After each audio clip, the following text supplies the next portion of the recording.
e também a mesma coisa aconteceu com milícias cariocas. Caso sejam eleitos, quais serão as suas atitudes em relação a esses decretos? Arma só serve para matar, não serve para outra coisa. É excepcional o caso em que mata em legítima defesa ou no estrito cumprimento de um dever legal. O presidente Bolsonaro, militar, treinado, foi assaltado pelo fator surpresa no Rio de Janeiro, numa motocicleta, e o bandido levou a arma dele. Percebe? E com essa arma deve ter assaltado muito mais outras pessoas. É um equívoco grosseiro. Tá bom, lá no interior do Brasil, onde não existe a polícia para a gente chamar, eu concordo, você possui uma arma em casa, percebe? Mas essa frouxidão, acabar com a regulação do Exército no sensoriamento de armas e de munições, só presta para reforçar a milícia. Eu, presidente da República, sou um homem da paz, vou instrumentalizar a Polícia Federal, que hoje tem 11.600 homens efetivos apenas na luta, para que nós possamos enfrentar o contrabando de armas, e aí sim a gente vai trazer a paz para o Brasil. A próxima a responder é a candidata Soraya Tronic. Quando a gente fala em armamento, a gente tem falado muito em legítima defesa. As pessoas precisam se defender. E eu confesso, votei sim sempre a favor da defesa, da autodefesa, da possibilidade de uma pessoa ter no meio rural uma arma para se defender. Mas, acima de tudo, por que é que nós precisamos de tanta legítima defesa? Porque a nossa segurança pública está sucateada. Está muito complicado. Eu moro na fronteira. Eu sei da dificuldade das pessoas nas fazendas, em todos os lugares.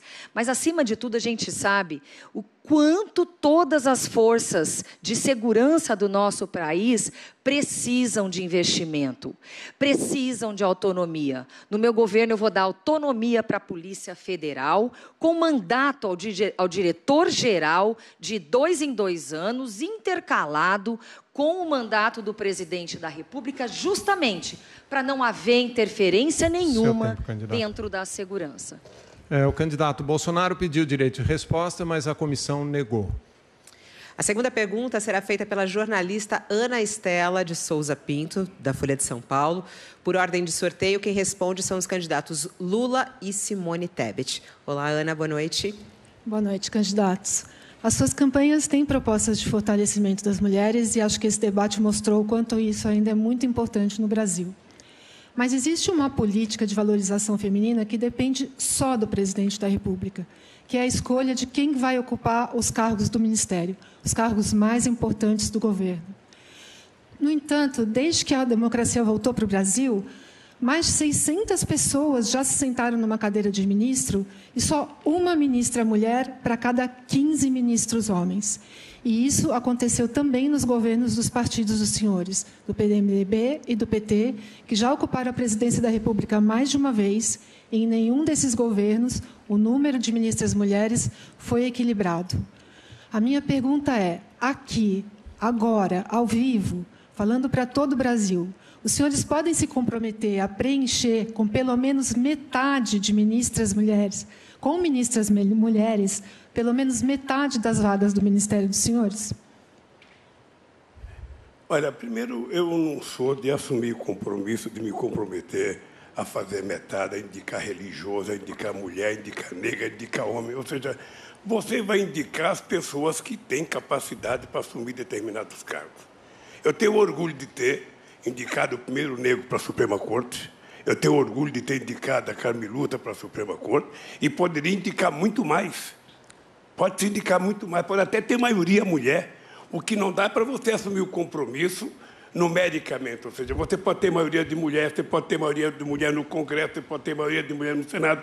Eu fui no México agora, na Câmara dos Deputados, as mulheres têm maioria no Senado. Deus queira que tenha condições de colocar mais da metade para ser da Suprema Corte. Eu acho que é plenamente possível fazer isso, mas eu não vou assumir compromisso, sabe, de que eu tenho que ter determinada pessoa obrigatoriamente, porque se não for possível, eu passarei por mentiroso. Candidata Simone Tebet, a senhora tem 1 minuto para responder. O candidato Lula não pode assumir esse compromisso, não quer assumir esse compromisso, mas eu já o fiz. A primeira coisa que fiz quando lancei a minha candidatura e foi homologada pelo meu partido foi dizer que o meu ministério será paritário entre homens e mulheres, sim. Basta haver competência e experiência administrativa. E isso nós sabemos que as mulheres têm. Nós temos condições de colocar 50% e mais. Nós teremos participação de negros. Mas há um terceiro requisito que eu divirjo do ex-presidente. O meu ministério terá paridade de mulheres e homens, terá negros, mas não terá ninguém envolvido em escândalo de corrupção, mesmo que seja do meu partido, que esteja envolvido em escândalo de corrupção, não será ministro de Estado. Agora eu vou fazer a terceira pergunta, que é endereçada aos candidatos Felipe Dávila e Jair Bolsonaro. E eu quero falar sobre mulheres também, porque a cada 10 minutos no Brasil, uma mulher é estuprada. E a cada 7 minutos, uma mulher é vítima de feminicídio. É algo muito grave que acontece no nosso país. E a gente sabe que há uma queda nos investimentos de políticas públicas voltadas para as mulheres. Dados do Instituto de Estudos Socioeconômicos revelam que houve um corte no orçamento de 33% nas políticas públicas voltadas às mulheres neste ano. Eu gostaria de saber o que será feito no seu governo para reduzir esses números. O candidato Felipe Dávila começa, tem 1 minuto para sua resposta. Bom, parte disso é a impunidade no Brasil, que é uma coisa que nós precisamos combater com a justiça que faça a lei ser cumprida. Segundo, precisamos replicar as boas experiências existentes. Por exemplo, a Polícia Maria da Paz, uma força importante que vem aumentando brutalmente as mulheres que têm coragem de denunciar estupro. Nós temos que aproveitar as boas experiências de política pública voltadas para combater crimes dessa natureza. Portanto, o que o Brasil precisa fazer não é inventar mais política pública, é fazer cumprir a lei, combater a impunidade e aproveitar excelentes exemplos, como é o caso da Força da Maria da Paz. Por que isso? Porque se nós ficarmos toda hora inventando política pública nova e não fazendo cumprir a lei, o Brasil não evolui. Nós precisamos ter um princípio liberal fundamental. A lei tem que ser igual e valer para todos. Candidato Jair Bolsonaro, o senhor tem 1 minuto. Os números têm demonstrado que, desde quando eu assumi, o número de mortes violentas, incluída a arma de fogo, obviamente, tem diminuído no Brasil. E, nesse universo que tem diminuído o número de vítimas no Brasil, estão as mulheres. É uma política universal que atinge a todo mundo. Ao você valorizar as mulheres, você diminui a violência. Como, por exemplo, titulação de terras, auxílio emergencial, entre outras medidas. A questão do voluntariado também, praticado pela primeira-dama, cada vez mais conversando de fato com as mulheres. Estamos no caminho certo. Não temos que inventar mais políticas. Se aparecer boas políticas, vamos adotá-las. Agora, não tem que se inventar. A solução está aí. O meu governo tem mostrado na prática que o número de mulheres mortas e violentadas tem diminuído. Esta foi a última resposta dessa rodada. A partir de agora, cada candidato terá 2 minutos para suas considerações finais. A ordem agora será invertida em relação ao início do debate. Portanto, quem começa com as considerações finais é o candidato Ciro Gomes. O senhor tem 2 minutos. Eu quero agradecer, antes de mais nada, a você, meu irmão, minha irmã, que ficaram até essa hora. Muitos não tinham sequer condição de ficar, porque tem que ir para a batalha da vida. E eu preciso agradecer a você, porque é assim que nós vamos achar juntos a saída para a mais profunda, grave, complexa e renitente crise econômica da nossa história. Quero agradecer aos ilustres opositores, a oportunidade de debater e aprender consigo, e dizer a cada um e a cada uma de vocês, a minha luta não é contra nenhum deles, pessoalmente. Por mais que a gente tenha que explicar as nossas diferenças, a minha luta é contra um modelo econômico, que é o mesmo, rigorosamente há 25, 30 anos no Brasil, que montou uma máquina perversa de transferir renda de quem produz e de quem trabalha, de você, para o setor financeiro. É uma coisa absurda. Nos últimos 12 meses, o Brasil pagou 500 bilhões de reais de juros. Só para você ter uma ideia, tudo que se gastou em saúde, educação e segurança não chega a 300 bilhões. Eu peço uma oportunidade para mudar isso. E para mudar também o modelo de governança política do Brasil. Se você olhar, é deprimente. um país como o nosso, ficar discutindo quem é mais corrupto, quem é menos corrupto, que contradição de corrupção. Nós precisamos banir, porque a corrupção não é uma maldade da alma de nenhum deles. A corrupção é uma prostração moral que todos eles fizeram, um modelo de governança política em que a ideia de que você só vai governar se tiver sustentação no Congresso, se transformar a presidência da República em testa de ferro de roubalheira. Eu lhe peço, com muita humildade, em nome do seu filho, em nome dos pobres do Brasil, de todos os trabalhadores, me dê uma oportunidade. É a 4ª vez que eu sou candidato. Minha paixão não se abateu em nenhuma, porque o amor da minha vida é o Brasil. O sentido moral da minha vida é lutar para mudar o Brasil. Eu quero um lugar na história de quem mudou o Brasil e deu a oportunidade de crescer e dignidade para todos. Candidato Lula, 2 minutos para suas considerações finais. Olha, eu queria terminar essa participação nesse debate me solidarizando a senadora Simone e a jornalista que foi agredida. A segunda coisa é dizer para vocês que eu fui procurar um companheiro com a experiência de 16 anos de governo de São Paulo para me ajudar a governar esse país. Eu sei o que fiz, sei o que vou fazer, e por isso eu não entro no campo da promessa fácil, porque eu sei como é difícil. O meu amigo Ciro se esquece de dizer que, quando eu cheguei na presidência da República, o juro estava 26% e deixei com 10%. Ele esquece de dizer que a inflação estava com 12%, nós deixamos com 5%. Ele esquece de dizer que o desemprego era 12% e nós deixamos com 22 milhões de empregos. Tive o prazer de indicar a primeira mulher candidata à presidência da República, que, quando deixou o mandato em 2014, quando venceu o seu primeiro mandato, o desemprego era apenas 4,5%, padrão Finlândia, padrão Noruega. E depois o Eduardo Cunha e o Aécio Neves, junto no Congresso Nacional, resolveram preparar o golpe que culminou com o desastre. Porque aqui se fala do governo da Dilma, mas ninguém falou do golpe que a Dilma sofreu em 2016. Ninguém falou, sabe, que derrubaram uma mulher por causa de uma pedalada e não se derruba um cara por causa de uma motociata. Ou seja, esse país vai fazer o julgamento histórico da presidenta Dilma. E eu estou muito tranquilo porque eu pensei em falar de obras públicas que eu fiz aqui, mas é tão medíocre o Brasil de obras hoje que eu não vou falar para não humilhar quem está governando o Brasil. O candidato Jair Bolsonaro tem agora 2 minutos para as suas considerações finais. Deus, pátria, família e liberdade. Desculpe os demais candidatos, mas está polarizada as eleições. Quem o ex-presidiário apoiou no passado? Apoiou Chaves, apoiou Maduro. Para onde foi a Venezuela? Hoje recebemos mais de 500 pessoas por dia, lá em Pacaraima, fugindo da fome, da miséria, da violência, pesando em média 15 quilos a menos. E o Lula apoiou essas candidaturas. Olha para onde está indo a economia da nossa Argentina. O presidente da Argentina, antes de ser presidente, visitou o Lula em Curitiba, na cadeia.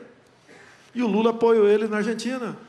Hoje, 40% da população da Argentina está na linha da miséria.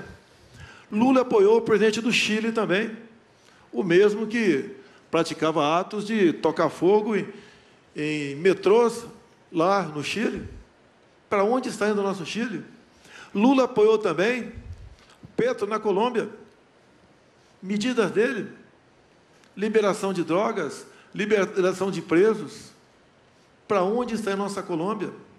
Também o nosso prezado presidente Lula apoiou na Nicarágua Ortega, que agora persegue cristãos, prende padres, expulsa freiras. Uma perseguição religiosa sem tamanho. E quando ele é questionado sobre isso, ele diz: não devemos meter o nariz em outros países. O que vai acontecer com o nosso Brasil se esse ex-presidiário voltar para a cena do crime juntamente com Geraldo Alckmin, um homem religioso, católico, mas que resolveu cantar a Internacional Socialista? É a união de tudo que não presta no Brasil. Nós não merecemos isso para a nossa pátria. Pela ordem, quem faz agora as suas considerações finais é a candidata Simone Tebet. O candidato Lula pediu um direito de resposta e a comissão vai analisar. Lamentável. Lamentável no país da fome, da miséria, do desemprego, do desespero, do desalento. Temos 2 candidatos falando do passado, alimentando o ódio, dividindo as famílias e polarizando o Brasil. O Brasil é muito maior que Lula e Bolsonaro. O Brasil pertence aos quase 215 milhões de brasileiros. Triste o Brasil, que tem que escolher entre o escândalo do Petrolão e do Mensalão do PT e o escândalo de corrupção da educação e do orçamento secreto do atual governo. Mas nós vamos fazer diferente. Nós vamos colocar as pessoas em primeiro lugar. Nós vamos diminuir a desigualdade social e a miséria, acabar com a fome. Para isso, nós não vamos estar sozinhos. Nós vamos combater a discriminação na sua totalidade e vamos impedir retrocessos no Brasil. Vou contar com a ajuda valorosa da minha vice-presidente da República, Mara Gabrilli, uma mulher tetraplégica, há 28 anos, se tornou senadora da República e sabe como fazer. Mara, querida, Simone e Mara, juntas, nós vamos reconstruir o Brasil de verdade. Eu tenho experiência política, eu sou ficha limpa, eu sou mãe. Eu e Mara, juntas, com a alma de uma mulher e o coração de uma mãe, nós vamos resolver definitivamente os problemas das pessoas. Comida mais barata, educação, saúde de qualidade, emprego e renda para as pessoas. Fui prefeita 2 vezes, reeleita com 76% dos votos. Fui vice-governadora, fui deputada estadual, hoje sou senadora da República. Sou advogada e sou professora. Quero dizer que o Brasil que verdadeiramente precisa mudar, precisa da sensibilidade da alma das mulheres brasileiras. E eu conclamo todas vocês a se somar conosco. E assim, juntos e juntas, que nós vamos mudar, com coragem e amor, o Brasil de verdade. O candidato Lula pediu um direito de resposta e a comissão considerou procedente. O candidato tem 45 segundos para a sua resposta. É apenas para dizer da irresponsabilidade de quem exerce o cargo de presidente da República, que me chamou 2 vezes de presidiário. Ele sabe a razão pelas quais eu fui preso. As razões pelas quais eu fui preso foi para ele se eleger presidente da República, porque era preciso tirar o Lula do pedaço. Eu, nesse processo todo, estou muito mais limpo do que ele ou qualquer outro parente dele, porque eu fui julgado, fui considerado inocente, sabe, pela Suprema Corte, pela primeira instância da ONU, pela segunda instância plena da ONU. Estou aqui candidato para ganhar as eleições e aí sim, num decreto só, eu vou apagar todos os seus sigilos que eu terminou quero seu tempo. Seu tempo foi esgotado, candidato. O candidato Jair Bolsonaro também pediu direito de resposta. A comissão julgadora está analisando. Daqui a pouquinho a gente traz a resposta. Agora é a vez da candidata Soraya Tronic, com as suas considerações finais. 2 minutos. Eu quero aqui agradecer ao Grupo Bandeirantes, à TV Cultura, Jornal Folha de São Paulo, Portal UOL, pela oportunidade de estar aqui, podendo debater o nosso país. Quero também agradecer ao meu partido, União Brasil, o maior partido desse país, em nome do nosso presidente Luciano Bivar e do vice Antônio de Rueda. Quero agradecer ao meu vice-presidente, Marco Sintra, um homem de exatas e eu de humanas. O perfeito equilíbrio para que a gente consiga levar esse país adiante. Temos um projeto estruturante, um projeto real, que pode ser aplicado imediatamente, e com ele nós iremos, sim, com um imposto só, diminuir o preço dos alimentos, trazer mais dignidade para todas as pessoas. Iremos tirar o imposto de renda e o INSS de todos aqueles que recebem até 5 salários mínimos. Essa proposta está madura e ela, sim, pode ser aplicada, e eu desafio qualquer pessoa para que debata essa proposta conosco, não que diga ao Léo. Quero dizer para vocês que para tirar o nosso país do atoleiro, meus amigos, tem que ser traçado, tem que ser 4x4, tem que ser 44. Chega de briga e de confusão. O Brasil precisa de paz e precisa de união. Precisa de alguém que cuide das pessoas. Eu, ao lado de Marcos Cintra, sou esse alguém. Muito obrigada pela oportunidade. O que eu quero é resolver e trazer solução para a sua vida. Eu saí da fila dos que reclamam e vim para a fila dos que fazem. Eu critico, mas eu trago a solução. Obrigada. Candidato Jair Bolsonaro havia pedido direito de resposta, a comissão considerou improcedente. Então, seguindo a ordem, quem fala agora é o candidato Felipe Dávila. 2 minutos. Para mudar o Brasil, nós precisamos de um projeto de país, nós precisamos de gente competente, nós precisamos de gente com caráter, liderança e coragem para transformar o Brasil. Não é gente profissional da política que só pensa em criar um Estado pesado, cheio de privilégio para um monte de gente, tirando mais dinheiro do nosso bolso, nós que trabalhamos, tocamos os nossos negócios, produzimos. O Brasil, para mudar, vocês viram aqui, não teve nenhuma conversa de como vai fazer a economia crescer. Sabe por quê? Porque só tem um jeito da economia crescer. É tirar poder do Estado, dar mais poder para quem empreende, para quem gera riqueza. Tirar esse Estado pesado que vem sufocando a gente há anos. A economia brasileira jamais vai voltar a crescer do Estado sendo gerado do jeito que é. Nós precisamos de gente com caráter e competência. E daí, o exemplo que eu tenho orgulho do Partido Novo. Não precisa fazer política com mensalão, orçamento secreto, para dizer que isso é governabilidade. Nós não queremos essa governabilidade, nós não compactuamos com essa governabilidade vergonhosa.